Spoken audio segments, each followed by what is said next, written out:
Anza kwethu ngaphandle nje ukuthi ngimosha isikhathi senu ngicela ukuthi ke nibone nalo udaba lolensizwa oludabukiza ngendlela yesimanga mhlambe nakule channel ukhona umuntu ongalula isandla abe nosizo kulesimo abhekene naso. Ngiyacabanga ukuthi udaba lakhe futhi luzoke livele kuithuleleni TV namhlanje bebekade ke behambele uKhozi FM. Ngicela ukuthi ke uyibone le video mangabe usuqedile ke ucomment ulike bese ke mhlambe usharela nomunye umuntu owazi ukuthi ke engaba nalo usizo kwinto efana nale. Ngiyabonga. Angibuyele MTN Simroza nabadili bohlelo nabayele emakhaya. Hayi uphethe ubhaka wakho la uthwele inkingi, uhlala uthwele inkingi. Hayi kuhlale kunzima la kuthini. Ukuthi uyahamba ubheka ngapha ubizwe ngapha uthiwa wozobona ngapha ezweni kwenzakalani. Kodwa ngizathi kudinga umuntu onenhliziyo nobizo lomphakathi. Uyabona njengawe nje kanje. Hayi ukuthi ngeke ukwazi uvela uvuka ukwenza kusini kusho ukuthi nawe ubizo lwakho. Futhi ucobo nami mhlawumbe ngaba umfundisi nami. Hayi akusho ukuthi bayiphambanisa. Wena hlala la ubizelwe khona. Wena imoto letekisi lomngcele wayo wena. Apha emzileni wakho wena. Hayi ngizoncenga kona. Bethu beningale komanqoko uphethe udaba namhlanje usiphathele. Bafethu ngiye ngathintwa ubaba kushabana nangu ndokhona eceleni laphana osakhamuzi sasendaweni yaseNanda kaSematendeni ekhathazekile ngumfana abade bemazi bekhule endaweni onesifo esingajwayelekile abathi ngesizulu isifo selumbo uma besibuka abantu abasaziyo ngokwezulu kodwa ke umfethu unesifo sokuthi akhukhumale amakhwahla ngalendlela yokuthi isima sekhukhumele ngaso sekuyathusa ibhedlela uyihambile nazo zahluleka sagcina zemkhipha ukuthi hayi angathi usiza kalitholi so ke silapha nje South Africa kanomhlaba wonke ubukhozi livele emhlabeni wonke ukuthi zozendlala kulowo mhlawumbe ongakwazi ukuthi avele ingabe umkhuleko ingabe mhlawumbe wezempilo ingabe mhlawumbe umlapho endabuko ongakwazi ukulela kulesimo esikanje umfethu akusona.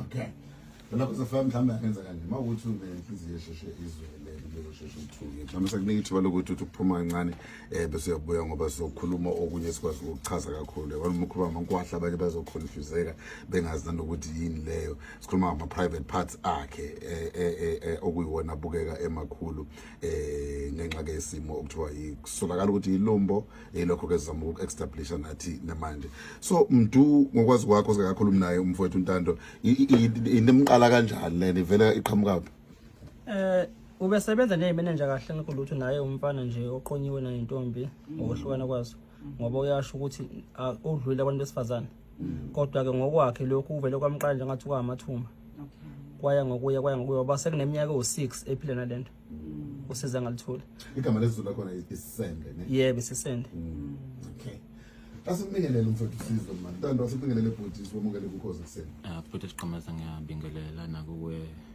Mroza ngiyajabula impela nje ukuthi ngibe khona la ekhaya yazi ningikhulisile nina bengumshana wenu nje nisa business ocaco nami ngeke ngabocacwala udadewala ekhaya hayi ngiyajabula nje ukuthi ngikhona la mina nginivashele namhlanje ngibingelele nase South Africa nje abalaleli bethu sebona ungena manje ukuthi isimo sikho kahle ngeke ucede ubudala iqhamukapi lento msichazela ngalesi sifo esiphethe nokuthi siqala kanjani bhuti mina ngendlela nje mhlawumbe engachaza ngayo nami ngolwazi lami lento nje iqale bengihlushwa amathumba nje kakhulu inqini yabo livele ngapha ngilikhame ngapha livele ngapha ngilikhame ngapha lagcina selifikile ke lapha nesikhwameni la kwakhona ke selikwazi ukuthi nesikhwama sivuvukale so into evuvukele isikhwama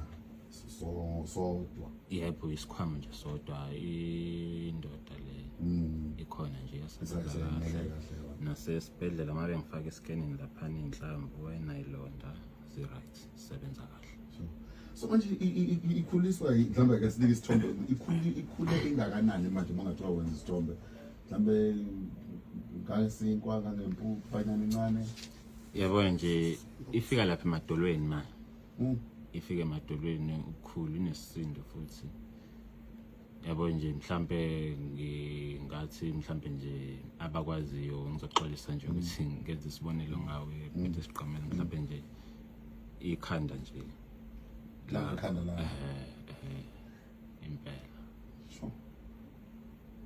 and manje ngizama ukumajini ugqoke ibhulukwe ugqoke ijini sekumele ugqoke impahla ezothi uba loose. Yo sengijwayele nje ukugqoka o-extra large balamabhuluke lawa angathi ama-pijama like kube wona nje nge-comfortable ngiwabhanqa bemabili. Kubuhlungu? Ipheni iyangivakashela ipheni hambe uma ngivakashelile kusuke shuthi kwakhelana ubomvu la ngaphakathi ngoba la iphuma khona ubomvu nobuhlungu buyaphela. Umuntu uyasitshela ukuthi ayikho into ongayizamile uya kodokotela. Bathini abantu uyakubona ngabe abesintu ngaba bathandaza ngabodokotela? Kulaba besintu mabesho bona bathi lento ngathi ngayicosha phansi khona lapha ekhaya nje egcekeni.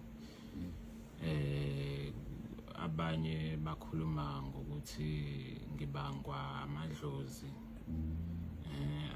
Yabona abanye bake basho nje mhlambe inkinga isemsamo. Kushiwo nje izinto eziningi impela mabethi bayazama ukungilapha bathi kunzima ngoba manje lento yami abayazi kahle hle kodwa bona bayahlampikisela ukuthi ngenzeka kube into kanje. Mhlawumbe ufuna ukubheka ukuthi if ngoba ayithintile umnumzane yangathinta futhi inhlamba akwenze ukuthi vele ijumpulwe nalokho ukuthi ubuhlungu buyafika buye bungafiki mhlawumbe bengajova ngento ejova ngayo laliswe bathini uma bekhuluma ngezimo ezinjengalezo?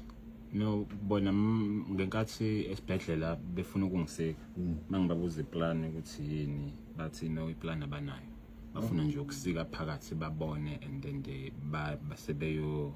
sebeyobona ukuthi benze njani ke sebesikile. Kwasho ukuthi ke mina lokho akungiphathi kahle ngoba manje indawo icayi and ngine hope futhi ngoba phela lokho okunye kuyasebenza. Manje i-stress nje kakhulu ngiphinde nje manje engihlale nabo nje eduzane bake basho ukuthi ngazothi sengumuntu oshesha acikeke. Ngoba manje ngihlezi nje ngidiniwe kodwa ngiyazama ukuthi ngibuyise ngoba nje kukhona engikwazi ukuhlala nabo abangi-understandayo. Impela siyahlala nabo mase bebona ukuthi ngazokuthi mhlawumbe sengithi bangibuyisa. Uhlala noba ekhaya ngihlala nodadewethu bese kuba khona nje umzala ozivakashelayo khona nje naye njengamanje. Unabo abantwana? Nginomntwana oyedwa engimaziyo. Indoda eyibe nekhathi la engathi ifuna khona ukuhlangana nomuntu wesifazane kubuye kunjani? Yeba khona imizwa njengaleyo? Yebo iyaba khona kakhulu. Iyaba khona. Kodwa bese ubavale ukuthi uzobone lezi zinto lezi. Inkinga manje kuba amahloni phela yabo ukuthi ubani mhlawumbe nje yabo ngizothi mangiqhamuka kuyena lo muntu wesifazane yabo because umuntu vetane nje ngiqhamuka nje ngisho noma mhlawumbe ngiyihambela nje Bonakala. Kuyabonakala and abantu futhi iyabathusa lento ngiyibona impela. Yemsemncane manje. Yini ongafisa umphakathi ukusiza nayo njengoba belalela bamiliyoni namamiliyoni okhosi? Mina usizo bengilifisa ukuthi mhlambe makukhona owaziyo ngalento ngalolu hlobo lokugula aphumele obala mhlambe asho ukuthi hayi mina ngiyayazi lento isizakala kanje. Kuza abanye mhlawumbe into njengaleyo uyithole mhlawumbe kade usenkonzweni esekamereni nomunye umuntu asikho isinezena lesokwazi naso. Yebo impela nje bengikuzwa ngabantu ke lobo nje abaxoxa ukuthi hayi indoda mhlambe uma bekusolwa nje kakhulu futhi uma wengane bamsolile nje kakhulu engawo ukuthi waze nje naye wanginika kumchamo wakhe yabo ngoba manje inkulumo seziningi kakhulu wanginika umchamo lo wayengisiza wenza amakhatha akhe ngaphuza kodwa still kwangenzeka lutho. Ukucheka ngabesibeke ukuthi Sibheke Dr. bengibuka nje kumfowethu okuyena oye wasukuma njengelunga lomphakathi ukuthi emphakathini mhlawumbe mangasondela nje kancane mfowethu njengoba kuwena akuthinti anihlobene uyilunga lomphakathi kodwa uthi ingane encane kangaka kwazi mhlambe emphakathini kunjani isimo sinjani nifisani njengomphakathi kunilimaze kangakanani njengomphakathi futhi sibonge kakhulu ukuthi indaba isukunyelwe nawe malunga nje omphakathi ungasondela futhi ngibonga ithuba sesimroza cha untando lona ngasondela nje kancane ngibonga ithuba sesimroza untando lona umfana omncane okhulele phambi kwami mina sengumuntu osekhulele ngokomnyango sengu50 plus ukhulele phambi kwami ngazi uyise ngazi noma wakhe umakhelwane mimqala lento ngiyambona ukuthi ahambe kahle bayashona abantu bomphakathi uthi ulako lapha yana ayiluhlulo lwemfezi ngikwazi ukuthi ke ngimbize eduze kusho ukuthi izilwane zakhe nezilwane zami ke ngisho njalo ke zazwana saqala ke sahambisa ibhedlela wahamba incwadi sikhona angifuni ukuthi isibhedlela sihlulekile ezinye ibhedlela zifuna imali edingekayo ezintweni mhlambe ephethe untando ngoba angifuni ukuthi ngithi ibhedlela ihlulekile ngabe yiphutha lelo kodwa nje ngajabula ukuthi iSouth Africa ikwazi ukuthi izolekelela mina njengomuntu nje omphakathi futhi umfana umakhelwane sibhekene nje umuzi wami nakubo bhekene ngase ngikwazi ukuthi ngimsize kuyo konke nakudingayo njengomuntu omphakathi ngiyabonga. Siyabonga kakhulu. Lokho zefana 27 minutes after 7 singabe sakude kakhulu asamukele kodokotela ke abazi lezi zinto ngokufundela khona Dr. Sifiso Msibi u-urologist. Mfowethu Msibi sikubingelele sikwamukele kuKhosi Ekseni. Ngibingelele ubhuti Sigameza ngibingelele noSipho Mroza bese ngibingelela ihambeli zenu uMfoka Njumani kanye nabalaleli boKhosi FM. Mfowethu bethu yini lento le for sure ninalo item medical term lento ephethe umfowethu untando. So yes ukuyibona izifo efana nalezi ephethe untando igama layo ngesilungu sibiza ukuthi hydrocele. Uma ngabe ngathi wenaba nje ngakhohlwana ukuthi ke kwesinye isikhathi sayisitshela ukuthi umuntu unayo hydrocele uma ngabe ngichaza nje kusho ukuthi kusuke kwakhela amanzi ekhwameni lezamaqanda so umzimba indlela wakheke ngayo ke la ekhwameni zamaqanda kunama layers bese ukuthi ke ikunele ebalekile ukuze igcine iqanda licwakeme. So indlela umzimba wenza ngayo ukukhiqiza amanzi bese leyo layer futhi ya-absorb kwesinye isikhathi kuyenza kwabanye lawo manzi ingabe sakwazi ukuthi wa-absorbe kahle ngendlela bese-ke la manzi lawa aya-accumulate agcine esebonakala even umuntu uma ngabe egqokile ibhluku. So kwesinye isikhathi kwenzekele futhi ukuthi-ke amathumbu lawa ngaphakathi esithweni aputsha athole indlela aputsha ngayo ahamba ayohlala esikhwameni bese umuntu nakhona futhi abonakala sengathi kukhona into evuvukele emaqandeni. Lekile ukuthi umuntu uma ngabe enayo into efana nale ezekuthina sizokwazi ukuthi-ke simcheck-e sibone ukuthi ikuphi okuyikona ngoba kwenza umkhulu umehluko uma ngabe sekuthiwa kumele kuqala uhambo lokuthi asizakale. Bese ukuthi-ke enye into futhi abantu ibahlupha ukuthi lento yini imbangela yayo. So isikhathi esiningi sithi-ke i-idiopathic kahlahle item elisho ukuthi-ke ayikho into eyikhozayo umzimba nje uwona ovela uqhamuka uthi utshengisa izimpawu zalokho kugula. Kodwa kwesinye isikhathi kuyenzeka ukuthi umuntu uma wake walimala phambilini uma ngabe kuyi-infection akuvamile ukuthi izifo ezithelana ngokocansi zithande lokugula lokho ongesinto abakubiza ukuthi ilumba. So isifo esikwazi ukuthi selapheke ngokuthi umuntu ahamba itheatre ayokwelashwa kodwa ngoba ekamfowethu lo uFokamhlongo ibuye ngathi-ke ithe kuba nkulu ingakho kudinga ukuthi kwenziwe amanye ama-investigations like ama-scan njengoba echazile ukuthi lathi sikwazi ukwabona ukuthi iyini imbangela yayo kuzokwazi ukuhlelela ukuthi asizakale.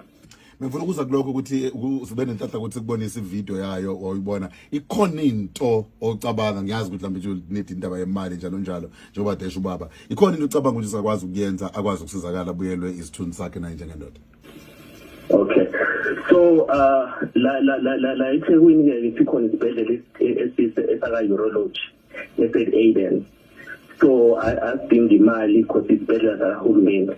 So singakwazi ukuthi ke mangabe sesiphelile uhlelo ngithola imininingwane yakhe sikwazi ukuthi ke athole umuntu ozokwazi ukuthi ke amxhumanise ukuze akwazi ukusabona odokotela abaseSt Aidan bese kuyaqala ukwazi ukuthi ke sibone ukuthi angakwazi ukuthi asizakale kanjani. Okay, mfethu asivale ngithemba ngimbuza ukuthi indaba ama-pains uthi awekho ayikavakashe kanjalo ithintekile indoda uqobo uthi indoda ayithintekile nenhlamvu nazo ayithintekile. So uma kuwukuthi yenzeka mhlawumbe i-operation yakhatheka usekhona i-possibility ukuthi engabathola abantwana futhi. Njengoba ngichazile futhi usiboneza ukuthi ke isikhathi esiningi lamazi lawa asuke engaphakathi kwisikhwama samaqanda. So asuke singeze kwathinta amaqanda. Asuke sizodraina nje amanzi bese siyovala ke indlela yokuthi amanzi angaphinde futhi abuyele lapha. Kodwa siyayithi uma ngabe umuntu ezoya etheater unfortunately izo zonke ama-risk because kuyayibhekwe nanokuthi ke ngeke kwenza ama-scans ukuthi amaqanda asa-right asaphile. Ngizile-ke echaza ukuthi-ke amaqanda kwatshe kwathiwa awanazo iy'londa asaphile. Uma ngabe kunjalo uzokuthinta amaqanda kuzovele kugcinwe amanzi esabuyela noma ngizokubuyela back to esimeni same time kuthatha isikhashana kodwa eventually uzokwazi ukuthi-ke abuyele kahle esimeni uma ukuthi i-operation ihambe kahle. Okay, Dr. Sibonga kakhulu ngesikhathi sakho mfethu kukhozi. Akubonga mina. Dokotela ke lo bathi khuluma ke esayidini lobu dokotela ngolokho waseNtshonalanga. Esibhekene udokotela ke bethu besintu sikhuluma la ukhosini FM noma nike sikhuluma no dokotela uBongani Gumede just ukuchecka kafushane ukuthi ke ngabe ke ukhona yini into abayaziyo nabo njengokubulaphi wendabuko.